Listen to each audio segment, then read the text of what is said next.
제가 텔레비전 뉴스 사회 분야를 이렇게 보다 보면은 대한민국에 화가 꽉 차 있다라는 생각이 들 때가 참 많아요. 층간 소음 때문에 막 아래층하고 위층하고 싸우는 집들 참 많죠. 그래갖고 뭐 명절날 그냥 그 화를 견디지 못해갖고 위층에 쫓아올라가갖고 막 살인까지 저지르는 일이 참 그런 일이 참 많은 것 같아요. 그러니까 우리나라의 아파트에 사시는 분들은 아마 그런 스트레스가 다 있으신 것 같아요. 한 달에 그런 불만이 1000건 정도 접수가 된다 그래요. 얼마 이 개소되지가 않았는데도 불구하고 또 텔레비전을 보다 보면 갑자기 아파트 15층에 13층에서만 불이 나는 경우가 있어요. 그럼 얘기를 들어보면 밤새 고함 소리가 오고 가고 난 뒤 불이 치솟았다 뭐 이런 얘기를 많이 해요. 그래서 부부끼리 싸우다가 이렇게 사느니 너 죽고 나 죽자 차라리, 그리고 그냥 가스불 켜놓고 불을 지르는데 그 프로테이지가 16%가 홧김에 지르는 불이 16%라고 그래요.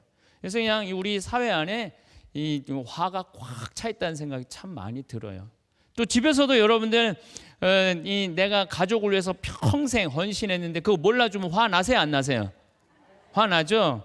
먹고 싶은 거 쓰고 싶은 거 입고 싶은 거 안 하고 자식 키워놨더니 이놈이 다 커서 한다는 소리가 엄마 아빠가 나한테 해준 게 뭐가 있느냐고, 이러면 그냥 인생 헛살았다라는 생각 들 때도 있어요. 또 시집 가서 보니까 시동생이 그냥 7살밖에 안 되는 시동생 업어서 키우고 그냥 대학 보내고 이 장가까지 다 보내갖고 출세까지 시켜놔갖고 환갑날 이 시동생이 나한테 밍크 코트를 사줄래나 유럽 여행권을 사줄래나 이렇게 기대를 했는데 봉투에 딱 5만 원 넣어갖고 오면 화가 나요 안 나요? 이건 화나는 게 아니라 열나는 거죠. 열나는 거죠. 그냥 그 5만 원 그냥 봉투를 얼굴에다 뿌리고 싶을 만큼 막 화가 나는 경우도 있는 것 같아요. 그래서 우리가 화는 멀리서 나는 게 아니라 가족 안에서 나는 경우가 참 많은 것 같아요. 마음에 안 드는 남편, 마음에 안 드는 아내, 돌아가시지도 않는 시부모, 그냥 또 그냥 내 마음 몰라주는 자식들, 이런 속에서 우리가 참 분노가 많이 일어나는 것 같아요. 근데 화는 여러분들 내면 낼수록 속이 시원할까요? 아니면 내면 낼수록 일이 꼬일까요? 이상하게 화는 내면 낼수록 이게 좀 문제가 풀려야 되는데 내면 낼수록 꼬이는 경우가 훨씬 많아요. 20년 전 얘기예요. 제가 알고 있는 어느 시동생 얘기인데 크리스마스 날, 이브 날 이 사람이 어느 파티장에 간다고 시간이 늦어갖고 급하게 유턴, 불법 유턴을 하다가 경찰한테 걸린 거예요. 전경한테. 그래갖고 나 불법 유턴 안 했다. 그러니까 이 전경이 내가 정확하게 봤다. 당신 불법 유턴했다. 벌점 15점에 벌금 7만 원이다.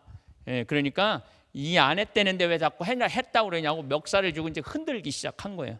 너 경찰서장이 누구냐 그러니까 누구라 그러니까 너 내 친구인데 잘 됐다 그러고 귀싸대기를 올려 붙인 거예요. 전경. 그랬더니 정경이 어떻게 했느냐? 공무집행 방해죄까지 첨가해갖고 철창에다 넣었어요.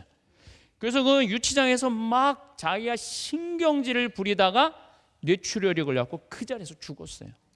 그러니까 이 자녀가 초등학교 5학년, 중학교 2학년이 있었는데 20년 전 얘기예요. 그 자리에서 죽었어요. 아무것도 아닌 일을 우리가 자꾸 키워갖고 분노를 막 증폭시켜갖고 큰 불행을 겪는 경우도 참 많은 것 같아요. 제가 얼마 전에 이 운전을 이렇게 하고 가다가 차 안에 모기가 한 마리 들어와서 문을 여는데 같이 따라 들어와서 모기가 엥 막 날아다니는데 신경이 무지하게 거슬리더라고요. 그런데 이 모기가 내 이제 그 바지 속으로 들어가는 게 보이는 거예요. 이게 아래 저기 다리 속으로. 그래갖고 딱 이제 여기 무릎 아래쪽에 이제 붙은 것 같은 거예요. 이게 물게 생겼어요. 조금 있으면. 그래갖고 그냥 운전을 하다가 그냥 하는 중에 모기 찾느냐고 막 모기를 찾는데 갑자기 앞에서 빵 소리가 나더라고요. 고개를 들어보니까 내가 중앙선을 넘어서 앞에 25톤 덤프 트럭이 오고 있는데도 글리 가고 있더라고요. 그놈은 모기 한 마리 잡으려다가 나 잡을 뻔한 적이 있어요. 나 잡을 뻔한 적이. 그래서 제가 다시 이제 제자리로 돌아와서 제가 너무너무 큰 충격을 받았어요. 내가 아무것도 아닌 이 모기 한 마리 때문에 내가 죽을 뻔했구나. 인생의 드라이브를 잘못했구나. 그런 생각이 들더라고요. 우리가 인생 살다 보면 모기 같은 사람 옆에 있어요 없어요? 나 신경 무지하게 건드리는 사람들 있죠. 예. 근데 그런 사람들은 여러분들 일일이 다 대응하다 보면요 못 살아요. 그 사람들하고 이렇게 맞대응하다 보면요 내 인생 전체를 망가뜨리는 경우가 있어요. 어떻게 모든 사람을 다 사랑하면서 살아갈 수 있겠어요? 나는 성격이 동그래. 성격이 아주 동그래. 근데 성격이 네모난 사람도 있고 세모난 사람도 있고 별난 사람도 있어. 별난 사람도 성격이. 근데 성격이요 삐죽한 사람이 있어요. 말 한마디라도 기분 나쁘게 말하는 사람이 있어요. 이 동그란 내가 이 기분 좋게 이제 가을을 맞이해서 파마를 싹 했어요. 이때 삐죽한 놈이 와서 한마디 해요. 파마를 왜 그렇게 했어? 얼굴이 떡판 같아 보이잖아. 그러면 피가 뚝뚝뚝 떨어져요, 안 떨어져요? 떨어져요. 근데 이 동그란 사람들, 특별히 착한 사람들이 문제예요. 왜 착한 사람들이 문제냐면은 이 사람들은 파마를 왜 그렇게 해서 얼굴이 떡판 같잖아. 그러면은 너 파마비 대줬냐? 이렇게 말을 해야 되는데 그렇게 말을 못 해요. 어떻게 말하냐면 그러게 해다 보니까 그렇게 됐네. 그리고 어디 가서 우느냐면 성당 가서 우는 거예요. 예, 하느님 저 여자가 나보러 떡판이래요. 예. 근데 겨우 마음을 추스렸어요. 추스렸더니 또 겨울에 와갖고 또 한마디 해요. 옷을 왜 이렇게 후줄그리하게 입어? 남편이 좀 돈 못 벌어? 그래 또 찔러요. 이 동그란 사람 삐죽한 사람 만나야 돼요? 만나지 말아야 돼요? 만나면 안 돼요. 상대하면 안 돼요. 이 삐죽한 사람은 누구 소개시켜주면 되냐면 별난 놈 소개시켜주면 별난 놈. 예, 찔러도 안 들어가는 별난 놈 소개시켜주면 돼. 예, 파마 왜 그렇게 해서 얼굴이 떡판 같잖아? 네가 나 파마비 대줬냐? 우리 남편이 나 보름달같이 둥그렇다고 복스럽다고 나하고 결혼했다. 네가 신경 쓸 일이 아니다. 너나 잘하고 다녀라. 너는 멸우치같이 생겼다. 예. 이러면은요 이 별난 사람은 상처 안 입어요. 꼭 상처 입는 사람이 어떤 사람이 상처 입냐면 동그란 사람이 상처 입어. 그러니까 동그란 사람은 네모난 사람을 만나든지 세모난 사람을 만나야 돼요. 삐죽한 사람들 만나면 안 돼요. 만나면 만날수록 우리가 뭐가 나냐면 화가 나는 거. 화가. 그래서 많은 사람들이 아우 신부님 그래도 천주교 신부님 그렇게 말하면 돼요. 다 사랑해야지. 여러분들 성서에요 예수님 모두 사랑하란 말은 하신 적이 없어요. 서로 사랑하라고 그랬지. 언제 모두 사랑하라고 그랬어요? 서로 사랑하라고 그랬지. 그래서 우리들이 화가 나는 이유가 뭐냐면 되지도 않는 사람 계속 상대할 때 화가 나요. 되지도 않는 사람 계속 상대할 때 화가 나는 경우가 참 많죠. 그래서 우리가 인생을 살면서 정말로 저 사람은 아니다. 그럼 그 사람을 상대하지 말아야 돼요. 또 우리가 언제 인생 살면서 화가 날까요? 나의 능력을 몰라줄 때 화가 나요. 내가 정말 최선을 다해서 살았는데 나를 인정해 주지 않을 때. 근데 저는 신학교 다닐 때 이 학장 신부님이 훈화할 때 이런 말씀을 하신 적이 있어요.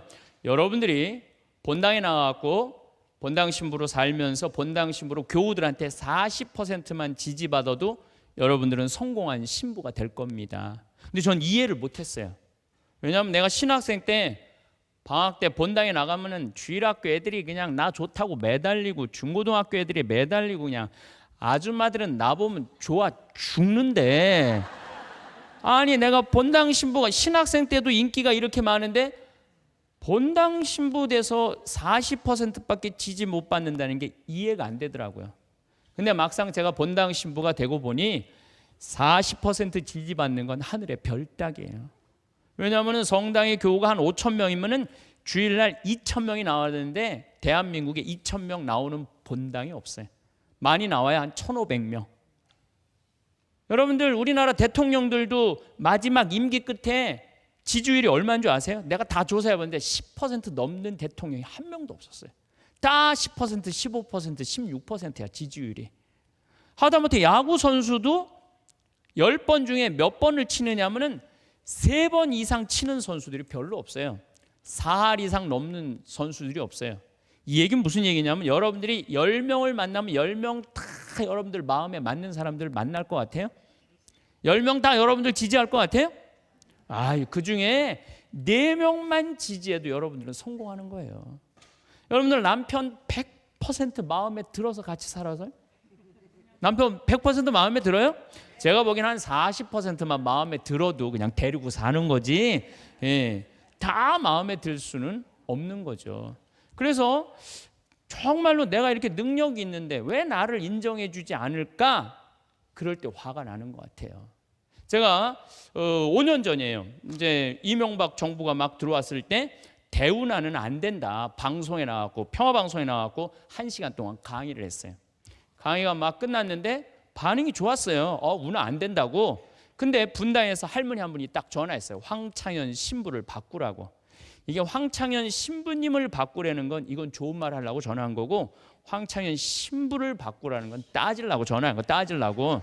전화를 딱 받았는데 할머니가 딱 그러나, 당신 정의구현 사재단이냐고.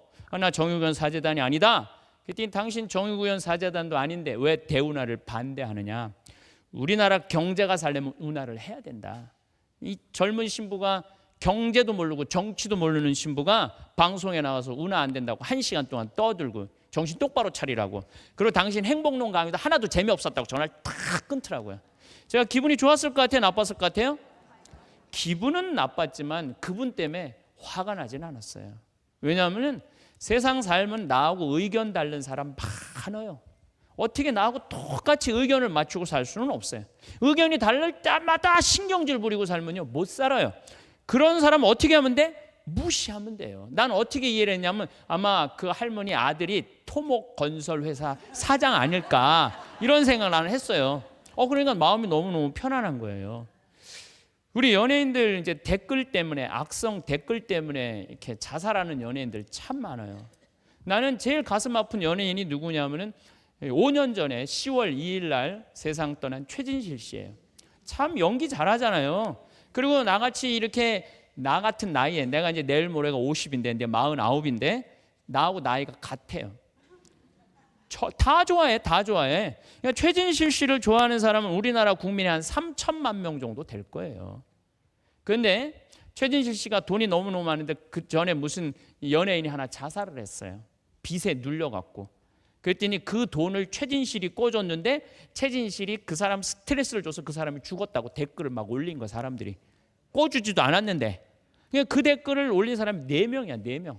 근데 최진실 씨가 그 중에 한 명하고 그 자살하는 날 4시간을 전화기로 싸웠대요. 그리고 이제 저녁에 술을 먹고 홧김에 이제 이 세상을 떠난 거죠. 여러분들, 최진실 씨가 나를 비롯한 최진실 씨를 좋아하는 3천만 명을 생각했어야 될까요? 그 정신 나간 4명을 생각했어야 될까요? 3천만 명을 생각해야 돼요. 우리가 인생 살면서 모기 같은 인간들 많아요. 근데 그 모기 같은 인간들 다 신경 쓰면요 정면 충돌해 갖고 내가 죽는 수가 있어요. 차라리 모기 같은 인간은 어떻게 하면 돼? 무시하면 되는 거예요. 그러니까 여러분들도 인생 살면서 화나지 않고 사는 방법 중에 하나는 사람 같지 않은 사람은 어떻게 하면 돼? 상대하죠. 아니 세상에 사람이 얼마나 많은데 굳이 그 삐죽한 놈한테 가서 계속 찔리면서 그거 사랑한다고 그러실 필요 없다는 거죠. 그래서 우리가 정말로 세상을 살면서 화나는 일이 많죠. 근데 이게 훈련이 돼야 돼요. 훈련이 돼갖고 화를 조절할 줄 알아야 돼요. 화만 잘 조절할 줄 알면 세상은 정말로 살기 좋은 세상인 것 같아요. 근데 누구 때문에 진짜 화가 나느냐? 자식 때문에 화가 나요. 자식. 내가 그렇게 서울대학을 집어넣으려고 그랬는데 이놈의 새끼 맨날 컴퓨터 게임만 하고 그러면 그냥 그 자식만 보면 속에서 불이 나요? 안 나요? 불이 나요. 근데 이게 사실은 누구 욕심이 지나치냐면 부모 욕심이 지나쳐서 그래요. 애는 능력이 종재기밖에 안 되는데 부모 욕심은 양푼이야, 양푼. 그래갖고 그냥 양푼 같은 욕심을 계속 퍼붓기 때문에 애도 미치고 부모도 미치는 경우가 너무 많아요. 대한민국은 어떤 일이 있느냐면은 대한민국 엄마들은 임신을 하면은요 이 아이를 정말로 행복하게 키워야 되겠다. 세상에서 정말 행복하게 살도록 내가 해줘야 되겠다. 이렇게 생각하는 엄마가 없어요. 딱 임신을 하면 내 뱃속에 서울대학 C가 들어왔다고 생각해요. C가. 그리고 이 서울대학 C한테 글자를 가르치기 시작해. 대한민국, 뭐 대통령 막 글자 써갖고 읽어줘요. 그런 엄마들 나 많이 봤어요. 얘는 뱃속에 있을 때부터 뭐 해야 돼? 글자 공부를 해야 되는 거야. 엄마의 태를 열고 딱 세상에 나왔어. 세상이 얼마나 아름다워. 요즘 단풍도 예쁘고 하늘도 예쁘고 그냥 창문을 통해서 그냥 세상 구경을 좀 하려고 그랬더니 마음 급한 엄마가 한쪽 창문에는 가나다라 마바 차타카타 써놓고 반대쪽 창문에는 ABCD 이거 붙여놓는 거예요. 누워서 모빌이 돌아가는데 막 기역, 니은, 디귿, 리을이 막 돌아가는 거 모빌이. 그러니까 얘는 그냥 뱃속에서부터 글자 공부하기 시작하다가 세상에 나와갖고 세상 구경할 시간이 없는 거야. 글자 공부하느냐고. 그러니까 5살만 되면 얘네들이 한글을 띄어요. 요즘 애들이요. 5살만 되면. 그래갖고 그냥 5살에 한글을 띈다니까 엄마들이 흥분해요, 안 흥분해요? 우리 때 초등학교 들어가기 전에 한글 띈 사람이 어디 있어요? 나는 초등학교 1학년 내내 받아쓰기 빵점 받았어요. 한글이 뭔지도 모르고 학교 들어갔으니까. 근데 내가 5살에 한글을 읽는다 흥분해요. 이 엄마들이 나한테 데리고 와요. 신부님, 우리 애가 천재인가 보라고. 왜요? 그랬더니 우리 애가요 텔레비에 나오는 글자 모르는 글자가 없어요. 안수기도 축복기도 좀 해달라는 거예요. 그럼 내가 걔 머리에 손 얹고 뭐라고 기도하냐면 이제 네 인생은 쫑났다. 내가 그렇게. 왜냐하면요 유럽의 아동 그 유아 교육학자들이 무슨 얘기를 하냐면 5살 때 글자와 숫자를 배우는 애들이 뇌가 고정된대요. 뇌가 고정이 돼서 더 이상 뇌가 성장하지를 못한대요. 이때 3살서부터 5살 때 우리 뇌의 95%가 자란대요. 이때는 어떻게 해야 되냐면 애들하고 신나게 뛰어놀아야 된다는 거. 부모가 그냥 산에 들로 온갖 경험을 다 하게 해줘야 된다는 거예요. 근데 우리나라 엄마들은 그런 엄마 아빠들은 그걸 하나도 안 하고 애를 그냥 방 안에 가다 놓고 그냥 글자만 가르치니까 글자는 잘 알지만 다른 건 아무것도 모르는 거예요. 그리고 초등학교 들어가고 천재인 줄 알고 초등학교에 들어갔는데 남들하고 섞어 놓으니까 어때요? 똑같은 애. 이 뛰어나도 전찬을 판국에. 이때부터 엄마들이 수학학원, 영어학원, 무슨 웅변학원, 미술학원, 무슨 피아노학원 그냥 애들 미치게 만드는 거예요. 스트레스를 엄청나게 주는 거죠. 그러니까 이때부터 이제 엄마가 한 50명 중에 한 30등 받아오면은 엄마가 애한테 하는 소리가 아유 내가 너 같은 거 낳고 좋다고 미역국 끓여 먹은 내가 미쳤다 정말. 예? 이런 얘기하고 애가 밥 먹으면 밥이 목구멍으로 넘어가냐? 남들은 밥 먹고 1등했는데 너는 해는 게 뭐가 있냐? 이러면서 이제 화를 점점 키우는 거예요. 화를 점점 키우고 중학교 딱 올라갔는데 애가 맨날 학원 갔다 왔다 그랬는데 학원에서 전화가 와요. 일주일 동안 학원 안 왔다고. 알아보니까 컴퓨터 게임방에서 게임하고 거짓말까지 하는 거지 아들이. 그래갖고 이제 중학교 3학년 된 아들이 학원 다녀왔습니다. 이제 거짓말하면 열이 이제 완전히 난 엄마가 애를 귀싸대기를 어떻게 해요? 키가 너무 커갖고 초등학교 때는 내려 때렸는데 중학교 때는 어떻게 해? 올려 붙여야 되잖아. 올려 붙여야 돼. 애들이 맞아요. 애들이 딱 엄마 손을 잡고 흰 눈동자 95% 까만 눈동자 5% 눈 확 뒤집고 그냥 제발 나 좀 놔두라고. 나 공부하기 싫다고. 엄마를 확 밀쳐내잖아요. 그러면은 엄마는 그 거실 바닥을 움켜쥐고요. 막 울기 시작하는 거예요. 응? 이렇게 하면 어떻게 하느냐고. 그 고등학교 올라가면은요. 애들이 신경질이 너무 나면요. 자기 방 문 부시고 의자 던지고 완전히 이게 통제가 안 되는 걸로 가는 거예요. 그래갖고 그렇게 서울대학을 보내려고 그랬는데 서울대학은커녕 저 지방대학 그렇게 저지방 우유를 먹였건만 지방대학 저지하겠다고 저지방 우유를 먹였건만 저 지방대학 들어가면은 그때부터 이 엄마는 사는 낙이 하나도 없는 거예요. 자식 보면 화가 나고. 자식이 이제 대학을 졸업해하고 취직이 돼야 안 돼요? 취직이 안 돼요. 취직이 안 되니까 그 자식 보는 것만 해도 화가 나는 거야. 근데 며칠 전에 영국의 파이낸셜 타임즈라고 거기서요 대한민국의 불행은 어디 있느냐면 그 대학 졸업하고 취직 못하는 5만 명이 불행이라는 거예요. 얘네들이 계속 쌓여갖고요. 지금 캥거루족이라고 50만 명 정도가 집에서 아직도 엄마 품을 떠나지 못하고 엄마 아빠 등골 빼먹는 애들이 50만 명이 있다는 거 우리나라에. 그러니까 걔네들 보면 화가 나는 거예요. 그러니까 대한민국 화가 꽉 차. 그래서 대한민국 청소년 자살률이 세계 1위예요. 애들이 얼마나 부모가 괴롭히면은 오죽하면 자살을 하겠어요, 애들이. 그런데 신부님 내 애는 너무너무 공부를 잘해요. 그런 애들도 다 소용없어요. 정말 공부 잘해갖고 전교 1등하고 서울대학 갔어. 그래갖고 서울대학 졸업하고 난 다음에 삼성에 취직을 했어. 정말 양복을 입고 출근하는데 내가 나눴는데 너무 잘생겼어. 그런 아들일수록 더 여우 같은 며느리가 나타나서 낚아채버리면 그날로 끝나는 거예요. 그러니까 잘난 놈도 소용없고 못난 놈도 소용없어요. 이제는 못난 놈도 소용없는 거예요. 그래갖고 이제 자식이 뭐 이렇게 떠나건 저렇게 떠나건 다 떠났어. 평생 자식 교육시킨다고 고생했어. 나는 이제 좀 편안하게 살아보리라. 그런데 전혀 예상하지 못한 일이 벌어져요. 이상하게 늑수구리한 남자가 하나가 집에 들어오는 거예요. 회사에서 쫓겨나갖고 젊었을 때는 그렇게 집에 들어오라고 해도 안 들어오더니 이제 늙어서 굳이 집에 들어오지 않아도 되는데 때 따라 철 따라 집에 들어와서 밥 세끼 내놓으라고 그러면 신경질 나요 안 나요? 신경질 나요. 밥 세끼 다 차려주려고 그러면. 진짜 중요한 건 이 부부 문제인데 부부 사랑을 전혀 쌓지 않았던 거예요. 근데 이게 옛날에는 아무 문제가 없었어요.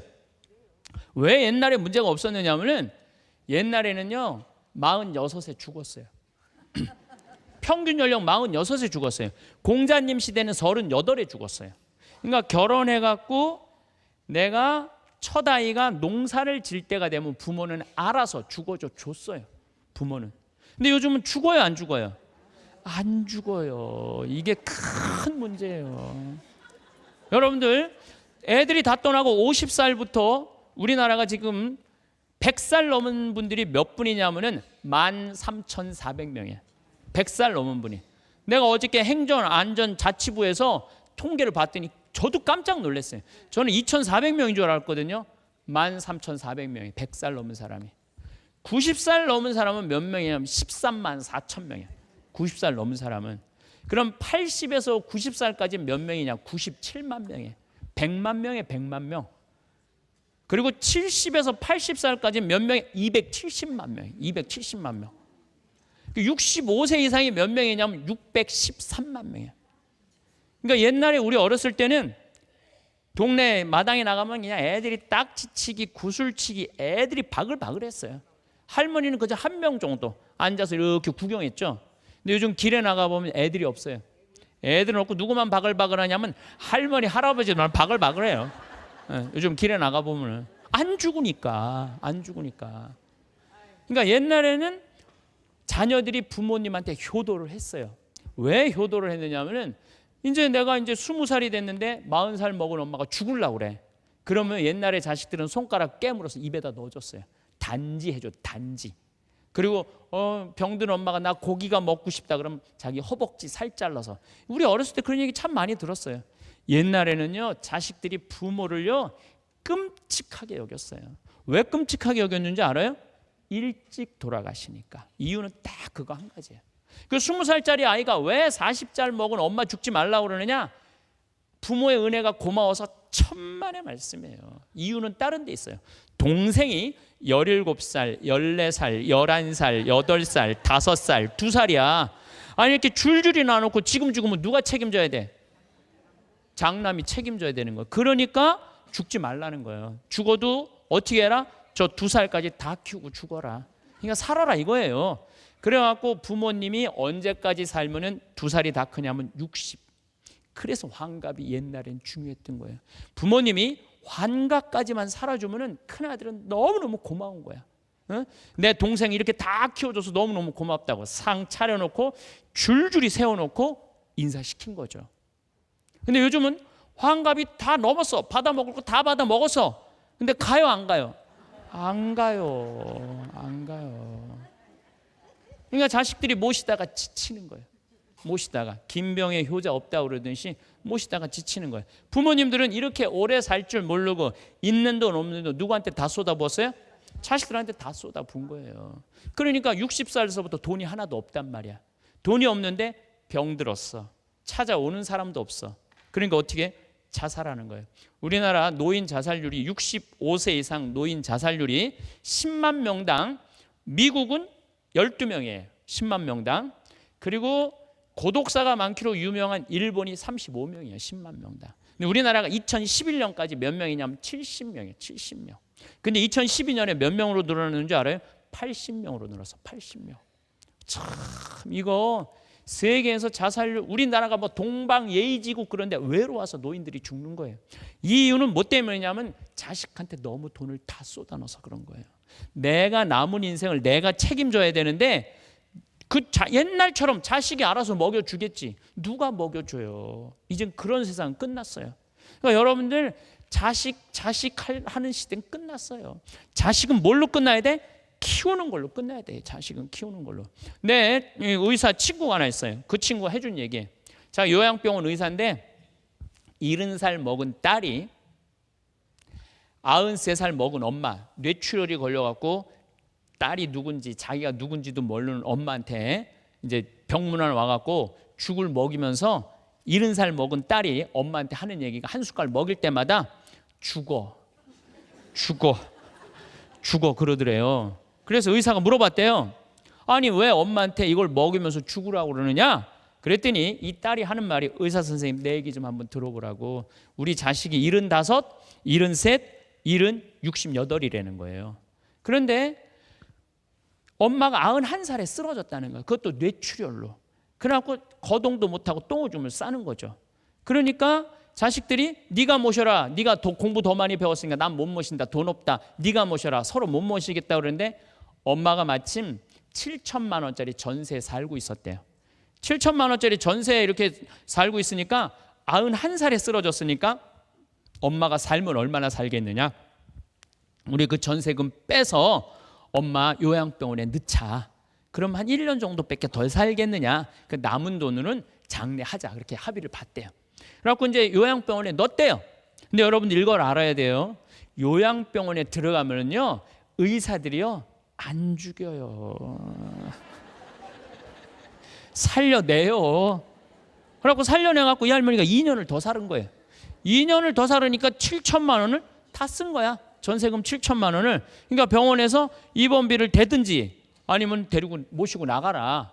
그러니까 자식들이 50만 원씩 대야 돼. 난 못 된다.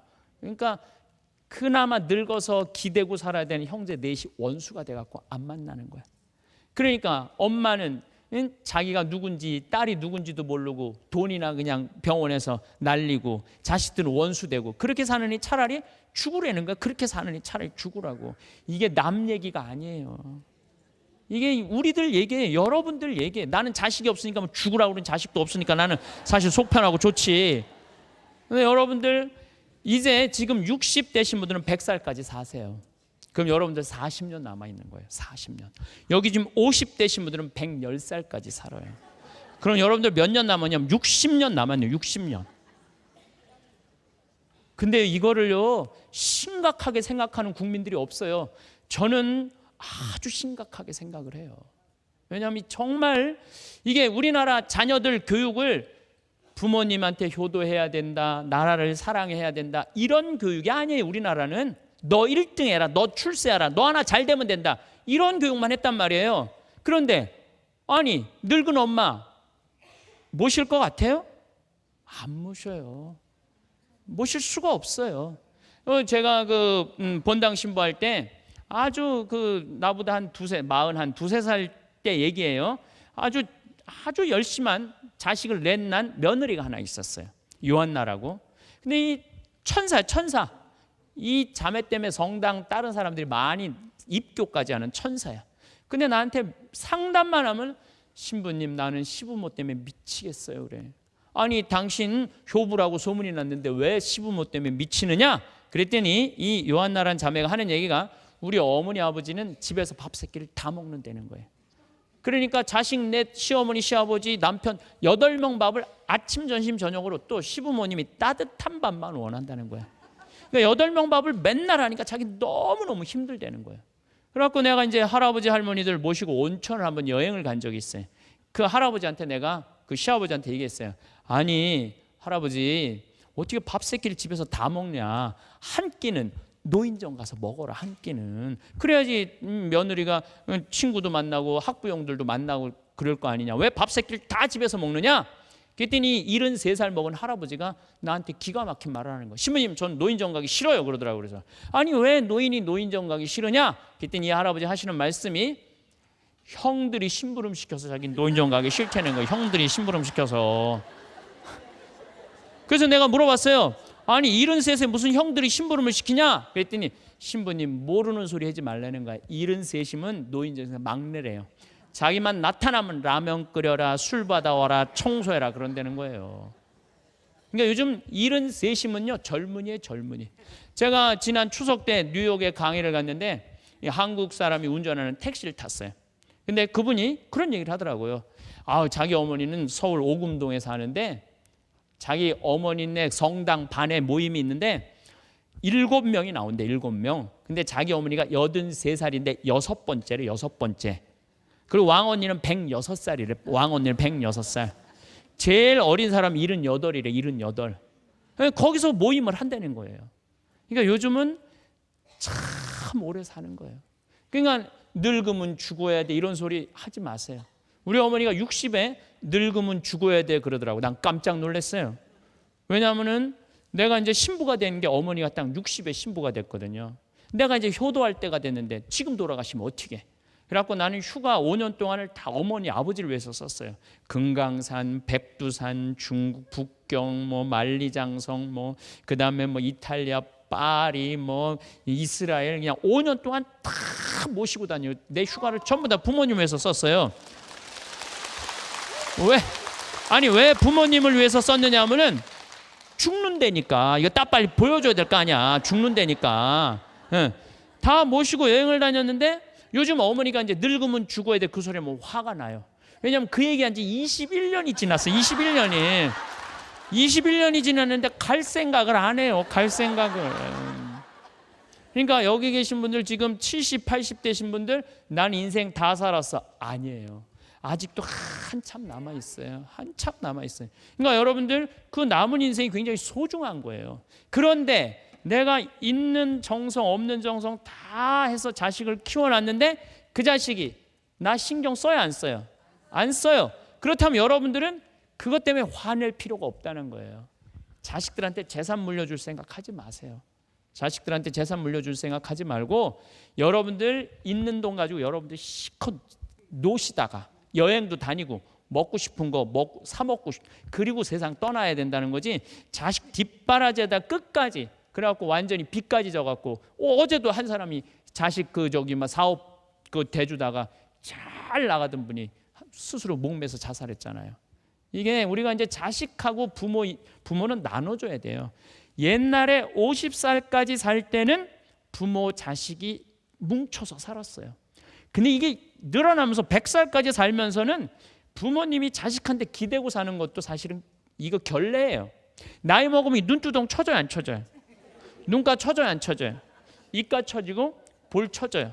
그러면 머리 하얗지 이마 쭈글쭈글하지 웃지 않고 소파에 가만히 앉아있으면 어떻게 하고 앉았냐면 이러고 앉아있는 거. 그럼 자식들이 그거 보면 깜짝깜짝 놀래요 안 놀래요? 깜짝깜짝 놀라는 거예요. 며느리가 저녁 차려놓고 어머니 식사하세요. 그리고 그냥 시어머니 방문 딱 열었는데 이 또 시어머니 전기세 아낀다고 불은 또 꺼놓고 깜깜한 방에 텔레비 보고 있다가 그냥 밥 먹으라고 그러냐. 며느리가 문 열 때마다 깜짝깜짝 놀라는 거예요. 사람은요 눈꼬리가 올라가지 이뻐요. 입꼬리가 올라가지 이뻐요. 젊은 사람 웃으면 싹 올라오면 이쁘잖아요. 그러니까 젊은 여자들이 화장할 때 보면 막 연필로 막 위로 이렇게 막 그리잖아. 막 이렇게. 근데 늙어서는 아무리 그려도 떨어져요. 아무리 그려도.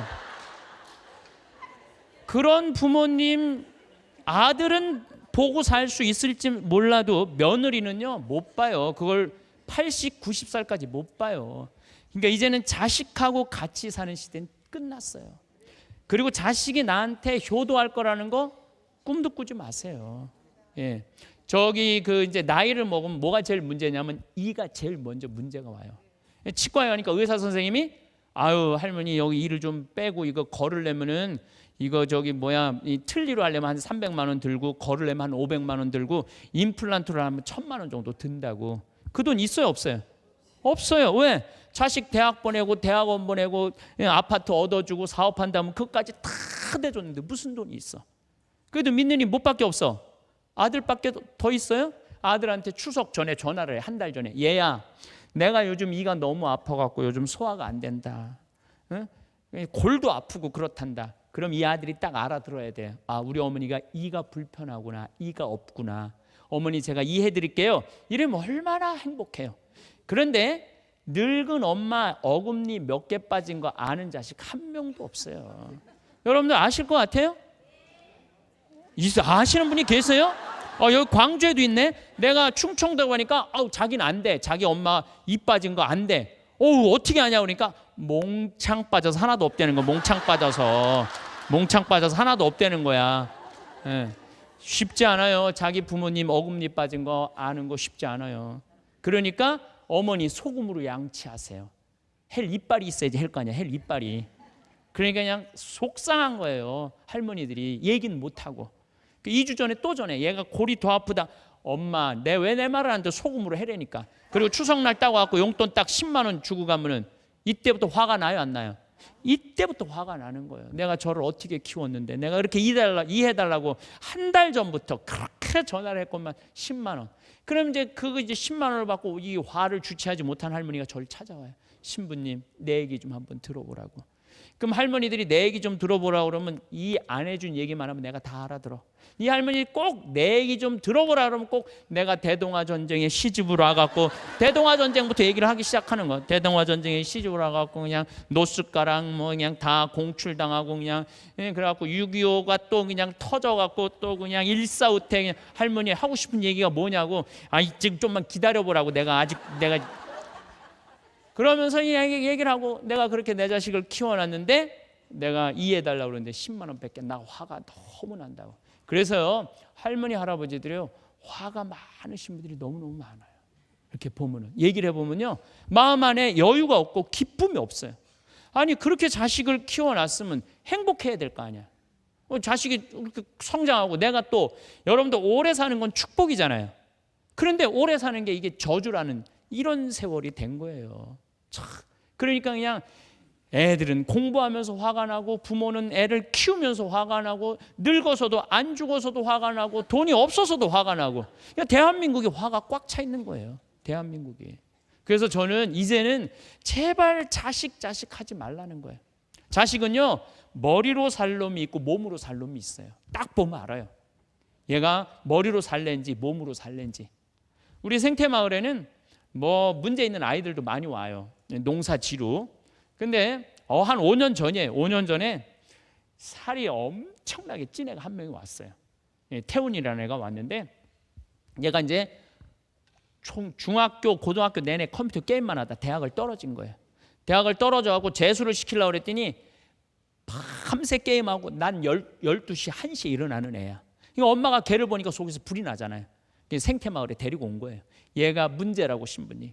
살이 얼마나 쪘는지 이게 눈두덩이 살이 이게 쪄갖고 눈동자가 안 보이더라고 얘가. 그 내가 찢어진 사이로 자세히 이렇게 눈동자를 보니까 애가 문제가 없어 보여요. 문제가 없어 보여. 그래서 이제 부모는 이제 가고 내 걔한테 너 밭에 한번 나가서 일 좀 해라. 그래갖고 나가서 애가 일주일 동안 일하고 난 다음에 난 못 봤어요. 일주일 후에 관리장한테 내가 물어봤어요. 걔 어땠냐? 넘버원이라는 거예요. 넘버원. 일을 너무너무 잘한다는 거예요. 얘가 몸으로 살래요? 머리로 살래요? 몸으로 살래요. 근데 우리나라 애들은요. 신부님 몸으로 살래인지 머리로 살래인지 기준이 어떻게 됩니까? 반에서 10등 안에 안 드는 애들은요. 다 몸으로 살 애들이에요. 근데 우리는 언제까지 끌고 가요? 대학 수학 능력까지 다 끌고 가요. 공부 못하는 애들까지 다 끌고 가고 대학 수학 능력에서 대학 떨어지면 그때 포기하는 거야. 그럼 그때 학원비, 그 에너지, 애는 애대로 스트레스, 부모는 서로 원수되는 거예요. 부모하고 자식하고. 그래갖고 밭에 나가서 일을 하는데 일을 너무너무 잘하는 거야. 너 어떠냐 하니까 자기 너무너무 신난다는 거예요. 근데 이게 정말 중요한 게 있어요. 독일은요. 초등학교 때 얘가 몸으로 살는지 머리로 살는지 구분을 다 해요. 그래갖고 초등학교, 중학교 올라갈 때 기술학교로 다 보내버려요. 머리 나쁜 애들은. 공부할 애들은 그래서 독일은요. 고등학교 졸업한 애들의 20%만 대학을 가요. 20%만. 근데 우리나라는 고등학교 졸업한 애들의 몇 퍼센트가 대학을 가냐면 70%가 대학을 가요. 아무나 다 가는 거야. 아무나. 가갖고 4년 동안 학비가 얼마야. 그래서 우리는 이제 생태마을에 이제 고등학교 졸업한 애들을 우리는 대학교 졸업한 사람이 안 뽑아요. 우리는 아예 고등학교 졸업한 사람만 뽑아요. 그런데 첫월급 180만 원이 우리는 먹여주고 재워주고 괜찮죠? 3개월 봐서 얘 괜찮으면 200만 원이야. 그러니까 그래도 안 와요. 그래도 우리나라가 그 큰 문제예요. 농사 질 사람이 없어서 그래도 안 오는 거야. 아무리 고생해도 내 자식만은 어떻게 하겠다? 대학 보내겠다는 거야. 대학 졸업해도 취직도 못해도 대학 보내겠다는 거야. 이 생각부터 우리가 뜯어 고쳐야지 우리가 대한민국 화가 없어져요. 여러분들 그 4년 동안 들어가는 학비가 얼마야? 1억 정도 들어가요. 정확하게 한 1억 6천 정도 들어간대요. 여러 가지 다 따지면 1억 6천이면요 여러분들 노후 대책 연금 그냥 날라가는 거예요. 그리고 걔가 대학 졸업해갖고 여러분들 그거 다시 줘요 안 줘요? 그거 나와야 안 나와요? 연금. 요즘은요 자식보다 나라가 훨씬 나아요. 요즘 국가에서 용돈 준대잖아요. 용돈 내년 7월 달부터 20만 원씩 자식도 안 주는 용돈 국가가 준대잖아. 국가가 그렇지 않아요? 거기는 물론 이제 뭐 약속을 100% 주기로 했는데 뭐 70%만 준다고 그러지만은 이거 나라 잘 되면은 나중에 여러분들 용돈 50만 원까지 다 올라가요. 다른 나라 다 그래요. 일본, 뭐 캐나다, 뭐 미국 다 65세 이상은요 용돈 50만 원씩 다 줘요. 그러니까 여러분들은 자식이 잘 되길 바라지 말고 누가 잘 되길 바래? 나라가 잘 되길 바라면 돼. 그게 훨씬 빨라. 자식 잘 되는 것보다 나라 잘 되는 게 훨씬 빨라요. 예. 그러니까 이제 내가 얘 일을 너무너무 잘하더라고요. 그래갖고 우리 생태마을은 강이 있어요. 래프팅. 배 이 젓는 거 있잖아요. 너 그 가이드 해봐라. 그러니까 애가 힘이 너무 좋으니까요.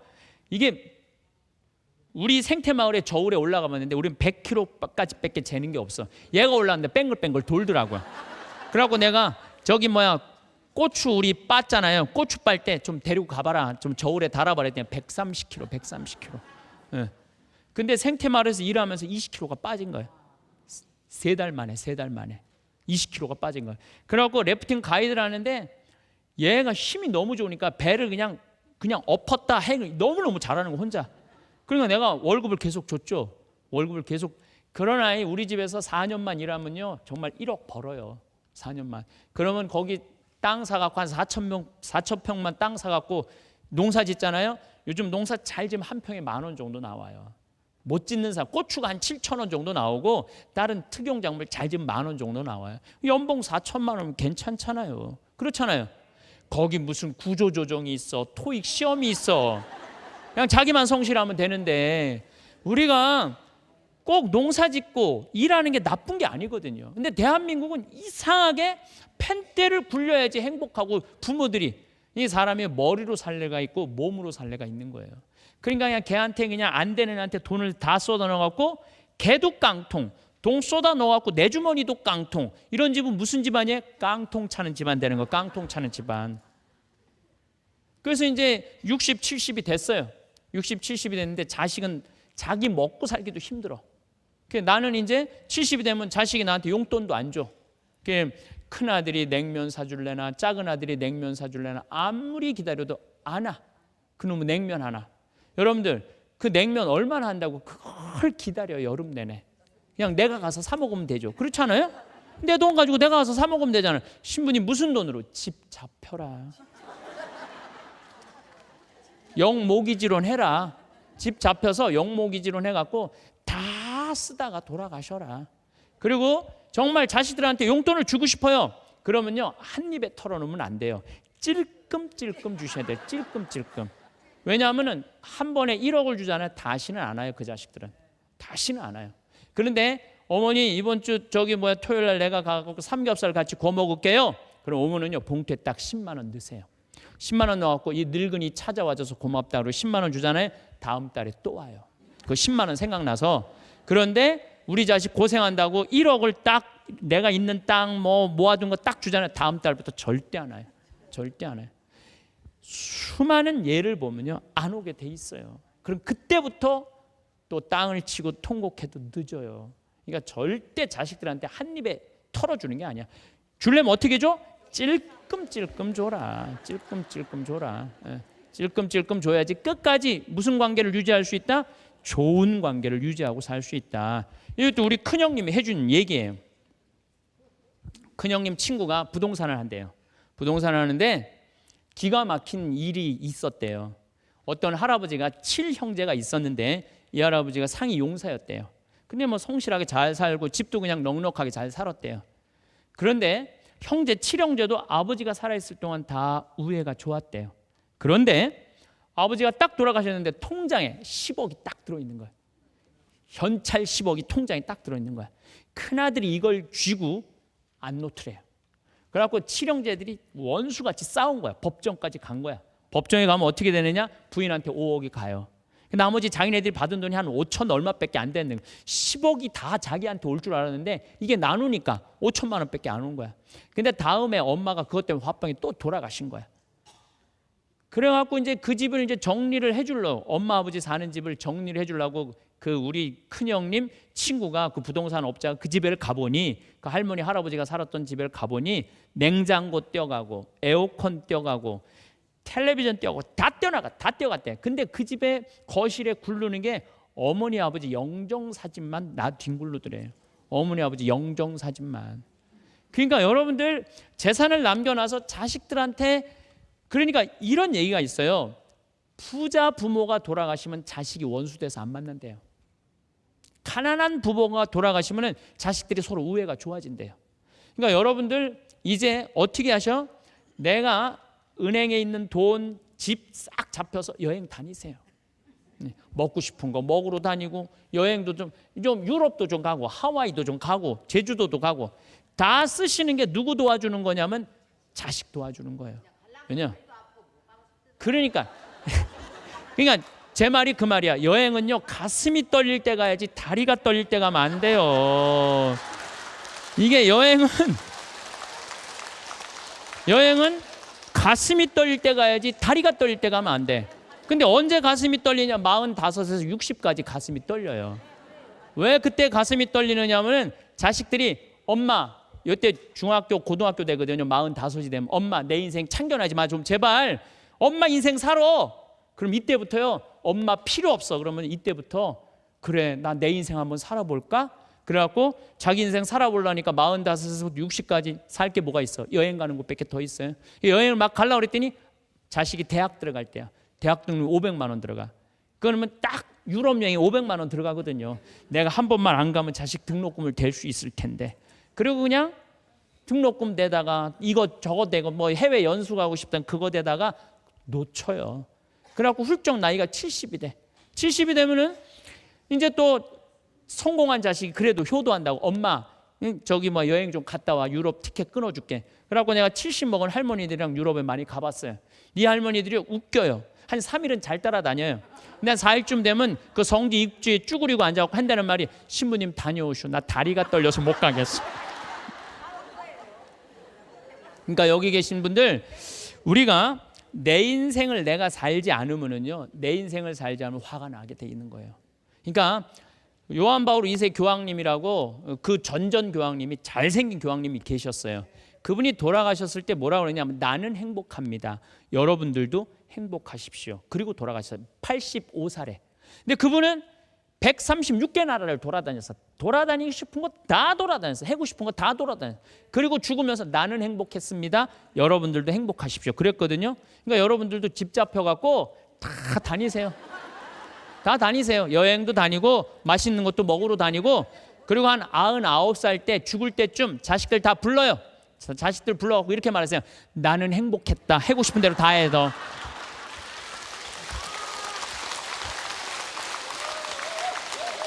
니네들도 행복해라. 그래서 이 노년의 원칙이 있어요. 거지 근성을 버려야 돼요.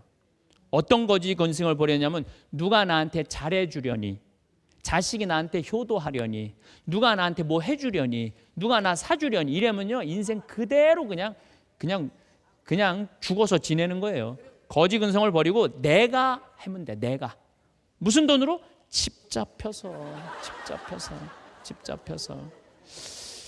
우리 이제 생태마을에 암 환자들이 많이 와요. 지금도 막 오면서 전화 한 통을 받아서 5년 전에 온 암 환자인데 이제 돌아가셨대요. 며칠 전에 돌아가셨는데, 암 환자들이 마지막에 저한테 죽으면서 하는 얘기가 있어요.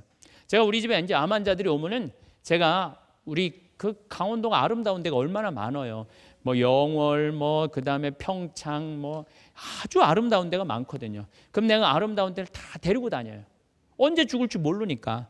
그리고 이제 맛있는 거, 메밀 막국수, 꿩만두, 뭐 그다음에 산채 비빔밥 이런 것도 다 사줘요. 그리고 같이 이제 여행을 다니면은 이제 말기암 환자들은 뭐 한 달밖에 못 남았다, 두 달밖에 못 남았다 그런 얘기 듣잖아요.